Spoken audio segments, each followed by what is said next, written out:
ce monde est magnifique. Il y a tellement de choses à voir, à vivre. Bienvenue dans Slow.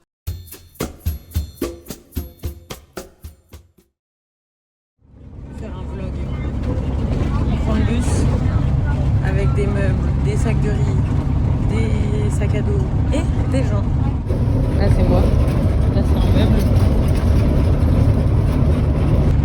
et un scooter. Ça y est, après avoir passé notre dernière nuit au Cambodge, on se réveille vers 6h après une nuit dans la tribu des Bunong dont je vous ai parlé dans le dernier épisode. On entame un voyage dans un minivan entre la frontière entre le Mondulkiri, donc le nord-est du Cambodge, et la frontière avec le Vietnam. Traverser de frontière. Le minibus s'arrête, on sort, on passe la frontière, et après, on se retrouve à pied avec nos sacs à dos. On passe la douane, passeport, paiement, on se retrouve tout seul, sous une chaleur vraiment écrasante. On n'a pas d'eau, on n'a pas de forfait parce qu'on vient de changer de pays. Au passage de frontière, on essaye tant bien que mal de demander à des personnes autour de nous comment on fait une fois qu'on est passé côté Vietnam pour les transports. Tout le monde nous dit « Ah mais vous inquiétez pas, il y aura des taxis, à la frontière il y a des taxis. » Ok cool, à la frontière il y a des taxis. On traverse et 5 minutes après, que des vaches. Mais rien. On vient d'arriver au Vietnam. C'est le No Man's Land. No Man's Land, il n'y a que des vaches. Il y a encore un truc de taxi là qu'on peut appeler. Il n'y a que des taxis mais en photo, il n'y a pas de vrai taxi. On n'a pas de forfait et on n'a pas la monnaie locale. On va peut-être pouvoir y aller à dos de vache.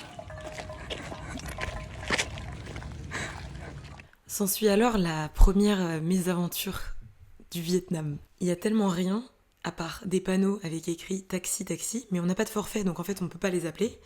On marche. On a le smile, franchement on n'est pas stressé, c'est le matin. On se dit ok c'est bon, on a le temps, on va trouver une solution. De toute façon on va pas rester là à dessécher sur le bas-côté. On va trouver une solution. On avance. On tombe sur une petite supérette avec une ou deux personnes qui ont l'air de travailler ici et des jeunes qui sont assis là sur des chaises en plastique et qui discutent. On vient vers eux, notre téléphone à la main, et on essaye de leur faire comprendre parce qu'ils parlent pas vraiment anglais. On utilise leur téléphone et on leur traduit en viet. Est-ce que vous pouvez nous aider ? On cherche un taxi, on cherche un bus, on veut atteindre la prochaine ville. Comment on fait ? On est touristes, on vient de traverser, aidez-nous. Ils finissent par comprendre, ils parlent entre eux, et en fait ils nous disent ici il n'y a pas de bus, on peut vous appeler un taxi, donc ils essayent d'appeler un taxi, rien, personne ne vient. Et la conclusion finale, c'est ils nous disent ok, vous nous donnez de l'argent, et vous montez derrière notre scoot, et nous on roule jusqu'à la prochaine ville. On se regarde avec Adri, on n'a pas trop de choix, on rigole un peu. C'est deux jeunes, il y en a un, c'est vraiment un ado, l'autre il est adulte. On parlait plus, on faisait juste confiance à notre bonne étoile, et ils ont fini par nous déposer à un ATM, donc à un distributeur automatique, pour qu'on leur retire des sous. On s'en tire pour une 20aine d'euros, on monte dans un bus, un peu au hasard, et après avoir tenté d'expliquer la destination voulue au chauffeur et au mec qui nous avait emmenés, c'est parti, on roule. Franchement, ce jour-là, je sais pas trop ce qui nous prend, mais on est en mode yes man, on dit oui, on fait confiance aux gens. Et en vrai, les gens jusqu'ici ont tellement été sympas avec nous. En fait, on le sent quand c'est vraiment une arnaque ou quand les gens veulent juste nous aider et bah forcément toucher quelques sous en parallèle, mais c'est normal en même temps. On remercie chaleureusement nos taxis. Après 1 heure de transport à bord du bus, on sympathise avec 2 étudiants vietnamiens qui nous permettent d'expliquer aux chauffeurs qu'on veut payer des tickets pour aller jusqu'à Ho Chi Minh Ville. Ils sont tellement mignons qu'ils restent avec nous en descendant du bus 3 heures plus tard et qui réservent même un taxi pour nous en arrivant. Le taxi finit par nous déposer dans une ruelle qui ressemble à peu près aux photos du logement qu'on avait réservé la veille. On fouille, on fait des allers-retours à pied, toujours avec nos sacs à dos. On demande, mais en fait personne ne parle trop anglais. C'est ça qui est assez surprenant parce que c'est une grosse ville dans le sud du Vietnam, mais les gens ne comprennent pas vraiment. C'est une journée éreintante qui se termine, pleine de rebondissements. On en rigole, on profite des lieux. On finit par se poser et partir un petit peu à la découverte de la ville. Je suis à Ho Chi Minh Ville avec Ho Chi Minh Boy.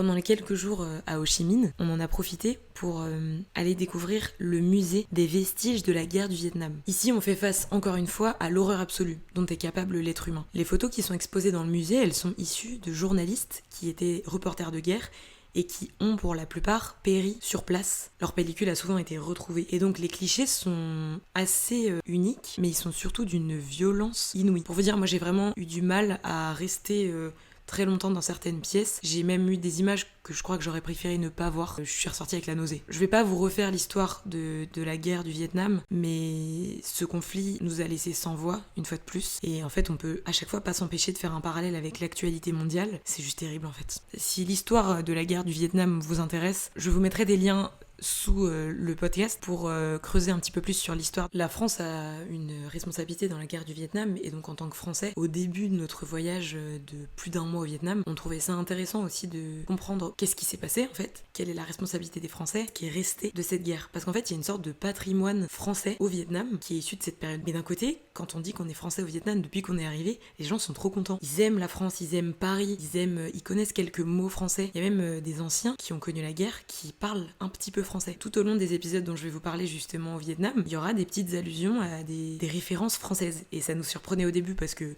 on n'était pas trop au taquet sur nos cours d'histoire, mais en fait finalement c'est assez logique puisque il y a en fait une grosse communauté de Français qui après la guerre sont restés ici et en fait ont fait leur vie ici. À Ho Chi Minh, les klaxons font partie du son quotidien et les restaurants et les cafés arborent les nombreuses rues. Les buildings et les écrans géants éclairent les lieux comme à New York. Franchement, c'est pour ça que je vous disais qu'il y a un décalage énorme entre il y a 5 jours, le Mont Dulkiri, les éléphants, et là vraiment, on a passé la frontière et dès la première ville, il y a des taxis dans tous les sens. Traverser une rue, c'est vraiment prier pour rester en vie. Et c'est une ville en fait très très moderne, très riche.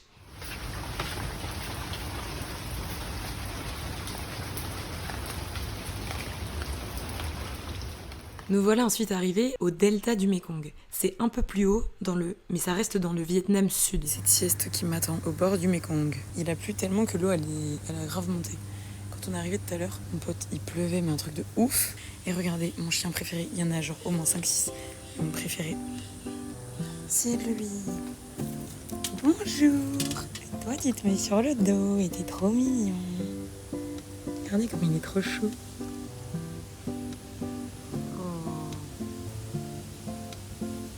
Ça va.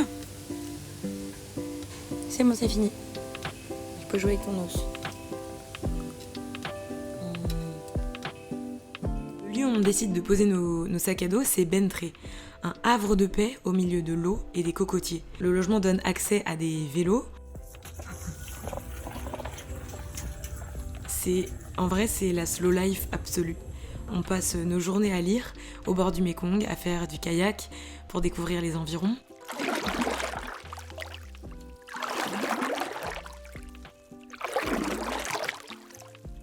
On fait le point sur la suite du voyage et sur la manière dont le parcours va se dessiner au Vietnam. En tant que Français, notre visa est gratuit pendant 45 jours. Donc on a 45 jours top chrono sur place. 45 jours, c'est quand même conséquent. On a vraiment le temps de profiter des zones qu'on visite. Donc on fait une partie du sud, on passera par plein de villes du milieu du pays, on va dire, pour terminer par visiter le nord du pays. Après 2-3 jours de repos au delta du Mekong, direction Can Tho, la plus grande ville du delta, où règne le plus grand marché flottant du Vietnam. Sauf que, arrivé là-bas, on a un soldat à terre. Adrien tombe malade, intoxiqué par de la nourriture, dès le premier jour. Ça devait arriver, on nous avait prévenu, en Asie, avec nos estomacs européens, c'est assez commun. Donc on décide d'y aller mollo, on rallonge notre escapade, il fait pas très beau, la ville n'est pas très très attrayante, donc le moral est pas très fort. On ralentit.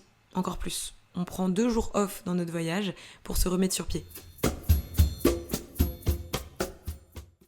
This can be a stupid question, but why this market is on the Mekong?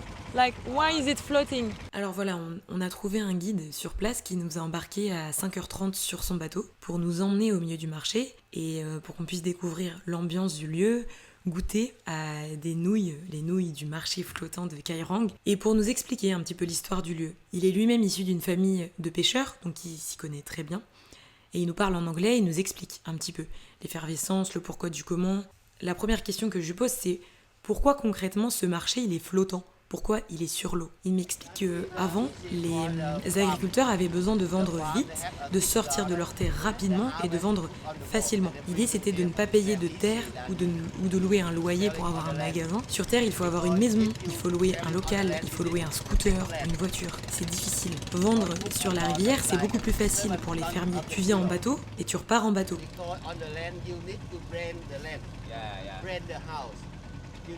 Il nous explique que les fermes ont des grands jardins avec des plantations. Ils apportent leur production ici. Ils doivent apporter plusieurs centaines de kilos, par exemple, de patates douces. Donc il faudrait louer une voiture ou un camion ou un scooter pour le transport.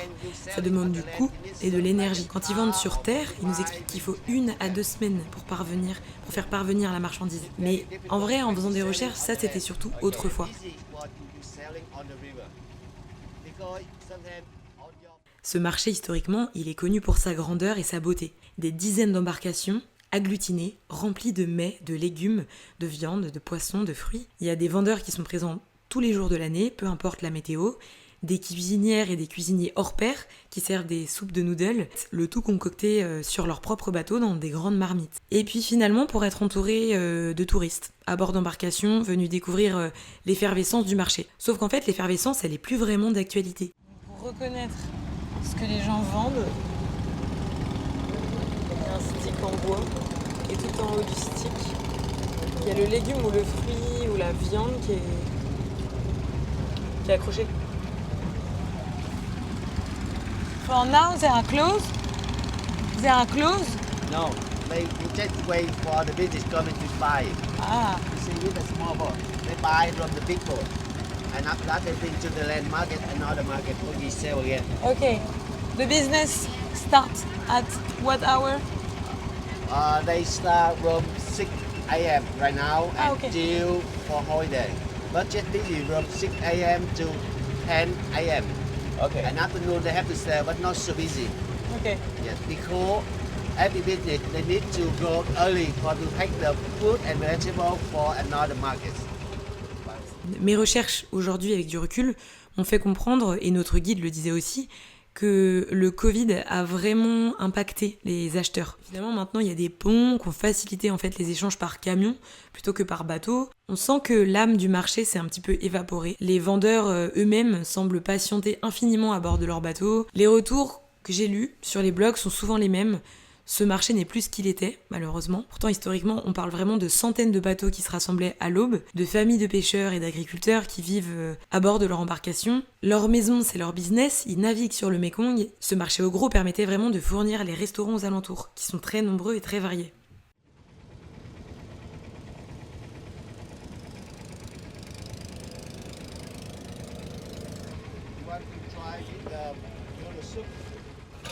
Ouais, c'est parti pour peut-être une dégustation de noodles. On revient après. De toute façon, après, on va visiter une usine de noodles. Ici, je vais quand même vous conter notre expérience à bord parce que c'est quand même un moment à part. Mais sachez qu'on en est ressorti un peu déçus, un petit peu dubitatif. On savait pas trop quoi en penser. There is a lot of fish in the Mekong. Got a lot of fish, but smaller. Smaller? Sometimes we have a lot of catfish. Blackfish? Catfish. Catfish, okay, yeah. Ah, catfish, yeah. Yeah. But this.